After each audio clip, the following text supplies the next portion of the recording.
कक्षा 9 के विद्यार्थियों का हार्दिक अभिनंदन और स्वागत। आज हम जो है स्तालिनवाद और सामूहिकीकरण के बारे में पढ़ेंगे। स्तालिनवाद और सामूहिकीकरण। अब स्तालिनवाद जो है एक वाद कहते हैं कि कोई भी तरह की विचारधारा होती है, उसे हम वाद कहते हैं, और सामूहिकीकरण के बारे में आगे हम बताएंगे। तो ध्यान देना, अब जो समय जो है वह है 1927 और 28। ये जो समय जो था, इस समय क्या हो रहा था, रूस के अंदर जो है अनाज की कमी हो रही थी। कि अनाज जो है इसकी कमी हो रही थी। 1927 और 28 के समय अनाज का संकट जो है ये आया हुआ था। और इस समय एक घटना क्या हो रही थी कि अनाज के जो भाव जो थे ये सरकार के द्वारा तय कर दिए गए थे, कम कर दिए गए थे कि इससे अधिक रेट पर जो है किसान जो है वो अनाज को नहीं बेच सकता है। तो इसके ऊपर भी जो काफी जो है लोग जो विरोध हुए थे, नाराज हुए थे। अब हम देख रहे थे कि बोल्शेविक पार्टी जो बनाते हैं वो लेनिन थे। लेनिन की मृत्यु के बाद जो अगले जो व्यक्ति बनते हैं वो स्टालिन होते हैं। तो स्टालिन जो होते हैं उनको लगता है कि ये जो अनाज की जो कमी हो रही है, इस कमी के अंदर जो है अमीर किसान और व्यापारी जो है उनका हाथ। स्टालिन को क्या लगता है कि अमीर किसान और व्यापारी जो है इन लोगों का हाथ है इस अनाज की कमी के अंदर। कैसे कि ये लोग जो है जमाखोरी कर रहे हैं, यानी कि अनाज जो है उनको अपने गोदामों में इकट्ठा कर रहे हैं और फिर भाव बढ़ाकर जो है वो बाजार में बेच रहे हैं। ऐसा जो है स्टालिन को लगता था। तो इसके लिए अब वो क्या कर रहे हैं कि 1928 के अंदर जो है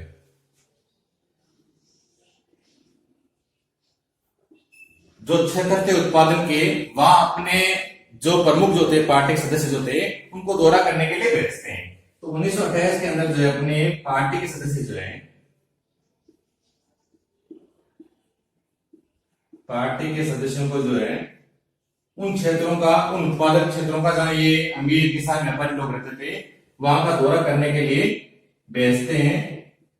और वहां जो भी अनाज वगैरह जो उनको मिलता था उनको वो अपने जब्त कर लेते थे या उनको बेचने के लिए बाध्य करते थे। ये सारा कार्य जो 1928 के अंदर जो है किया गया था।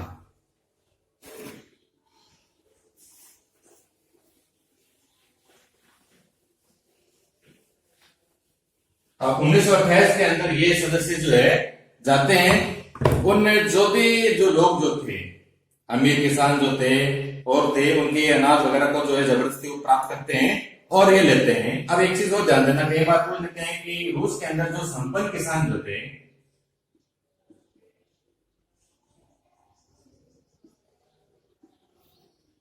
उनको क्या कहते हैं, तो उनको कुल्लक कहते हैं। तो ये प्रश्न आ सकता है हमारे, कुल्लक किसे कहते हैं?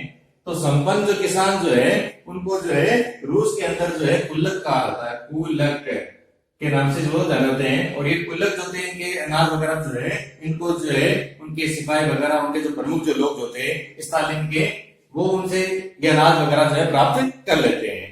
लेकिन देखता है स्टालिन क्या देखता है कि सारे कार्य करने के बावजूद भी, यानी किसानों से अनाज लेने के बावजूद भी, भाव को कम करने के बावजूद भी जो है अनाज की कमी जो है पूरी नहीं हो पाती है।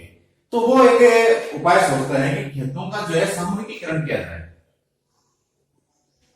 अब सामूहिकीकरण को समझने की कोशिश कीजिए कि हमने पहले पढ़ा था कि रूस के अंदर जो है जो जमींदार वगैरह जो थे उनके खेतों को भी जो है किसानों को बांट दिया गया था, किसानों को जमीन दे दी गई थी।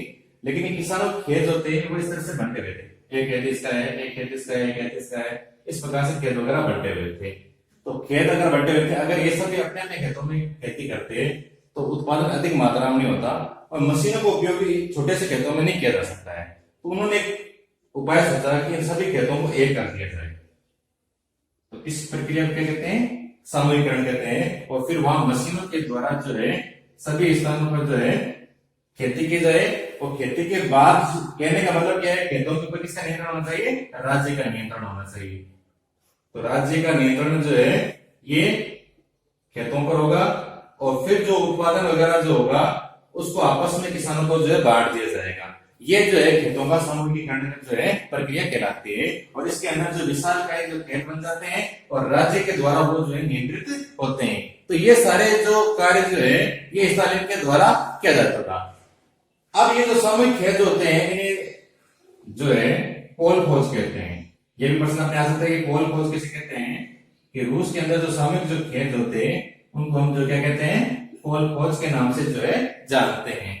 तो इस प्रकार से जो भी मुनाफा बनता था होता था तो इनको बांट दिया जाता था। लेकिन इसमें भी जो किसान जो थे वो नाराज थे कि उनके साथ जबरदस्ती जो ऐसा किया जा रहा है, राज्य जो उन पर जो नियंत्रण कर रहे हैं और अपनी मनमानी कर रहे हैं।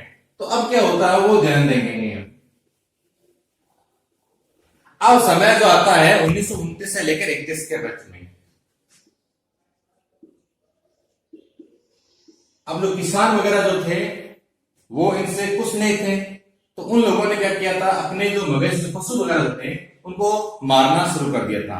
और 1929 से लेकर 31 का जो समय जो है, इस समय मवेशियों की संख्या जो है घटकर जो है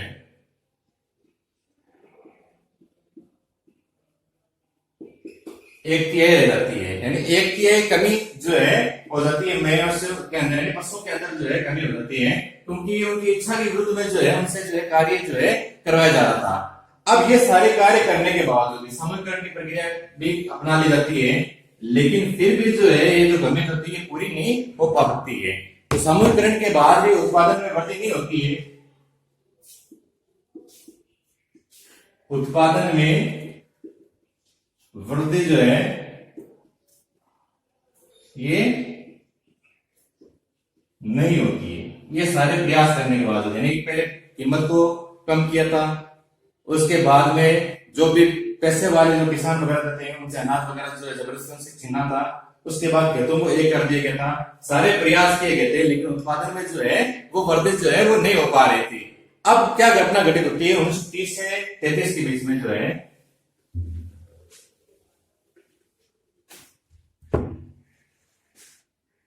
1930 से लेकर 30 के बीच में 33 के मध्य में जो है फसलें जो होती है अधिकांश जो है किसानों की खराब हो जाती है।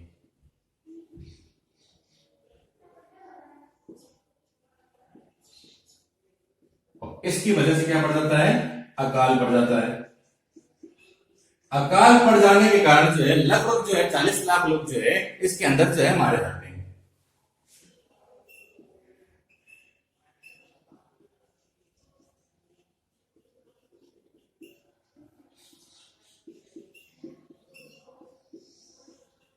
तो कहने का मतलब जो ये जो समय जो था ये काफी खराब चल रहा था, रूस के लिए बहुत ही विनाशकारी था कि फसलें खराब होती है, अकाल पड़ता है और 40 लाख के लगभग जो है ये लोग जो है मारे जाते हैं। अब ये सारी जब घटनाएं घटित होती हैं तो रूस के जो पार्टी के भी लोग जो थे वो भी आलोचना करने लग जाते हैं, और भी लोग जो आलोचना कराते हैं कि इनकी नीतियां वगैरह जो है ये सही नहीं है, तो पार्टी के लोग भी जो आलोचना करने लग जाते हैं।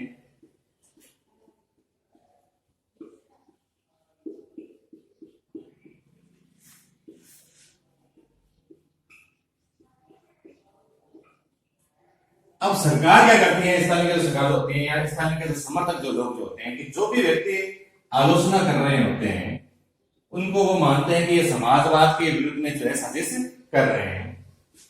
उनको लगता है कि ये सब जो लोग जो है समाजवाद के खिलाफ जो है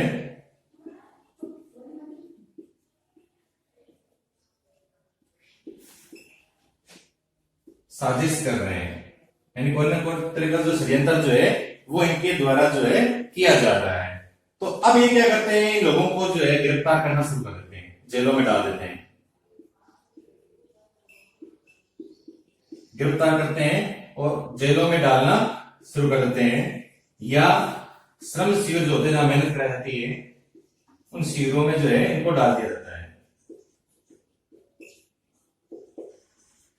तो जो भी लोग आलोचना कर रहे थे या जो है इनकी बुराई कर रहे थे उन लोगों को गिरफ्तार किया जाता है, उनको जेलों में डाला जाता है और उनसे जो है श्रम शिविरों के अंदर जो है मजदूरी भी जो है कराई जाती है, और आखिर के अंदर जबरदस्ती जो है कई लोगों से जो है हाँ भरवा कर कि भी वो लोग जो थे इसके अंदर सम्मिलित थे और इस प्रकार के से जो है वो समाज की विवाद के विरुद्ध में जो है कार्य कर रहे थे, तो उनसे हाँ भरवाकर जो है उन्हें मार भी डाला गया था। तो इस प्रकार से जो मार डाले गए थे लोग जो थे, ये संख्या जो थी 1939 तक जो है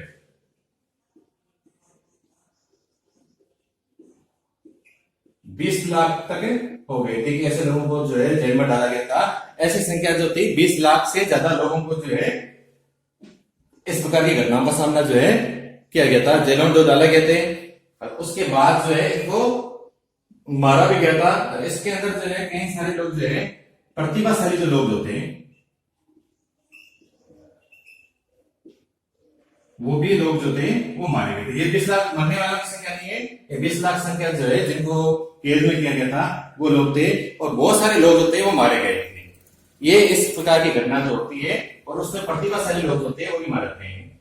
20 लाख लोगों को पहले जो है जेल में डाला गया था, तो कई लोगों को जबरदस्ती से हाँ भरा जाती है, और 1939 तक आते आते जो है कई लोगों को जो है इसमें से जो है मार दिया गया था। और इसमें बहुत सारे प्रतिभाशाली लोग जो थे वो भी जो है इसके अंदर मारे गए थे। अब अगले पॉइंट के बारे में पढ़ेंगे कि रूस जो है वहां पर जो है क्या क्रांति और शोषण जो है उसका वैश्विक प्रभाव के बारे में।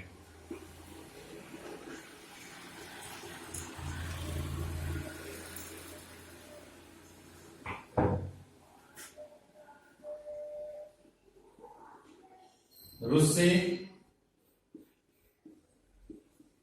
क्रांति और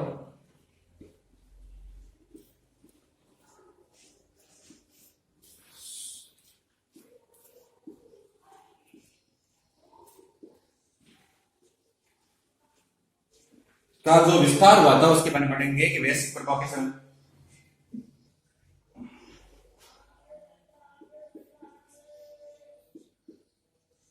वैश्विक प्रभाव।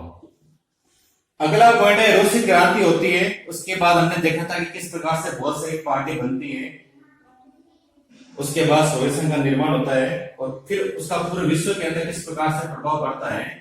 इन सब के बारे में जो है इस टॉपिक के अंदर हम जो है अध्ययन करेंगे। यूरोप की बहुत सारी पार्टियां जो थी वो सहमत नहीं थी किससे, इस रूसी क्रांति से। कौन सी पार्टियां? समाजवादी पार्टियां। वो रूसी क्रांति को जो है मुख्य जो है वो नहीं मानती थी। लेकिन वो लोग जो मेहनत करने वाले थे, तो मेहनत कश जो लोग थे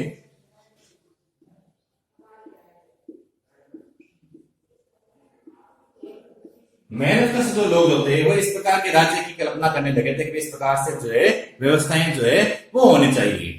उनकी एक उम्मीद बनने लगे थे राज्य की स्थापना के बारे में। तो मेहनत कशों की जो है राज्य की स्थापना में जो एक उम्मीद बन गई थी, इस प्रकार के राज्य की जो है हम जो है स्थापना करेंगे। तो हम देखते हैं कि ब्रिटेन के अंदर भी जो है समाजवादी पार्टी बनने लगती है, और देश के बहुत सारे हिस्सों के अंदर जो है समाजवादी पार्टियां जो है बनने शुरू हो जाती है।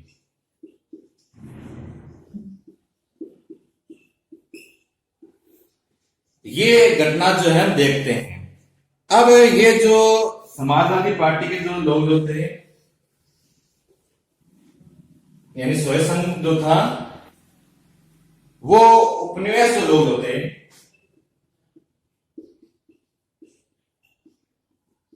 उनको भी अनुसरण करने के लिए कहता था कि आप भी हमारी तरह से जो है विद्रोह करें, और जहां पर दूसरे देशों की सरकार बनी हुई थी उनको हटाएं। तो ये विचारधारा भी जब फैलने लगी थी। अब रूसी क्रांति का जो विश्व के अंदर प्रभाव पड़ने लगा था, बहुत सारे लोग जो है सोवियत संघ के अंदर सम्मिलित हो गए थे, या कमिंट्रन जो थे,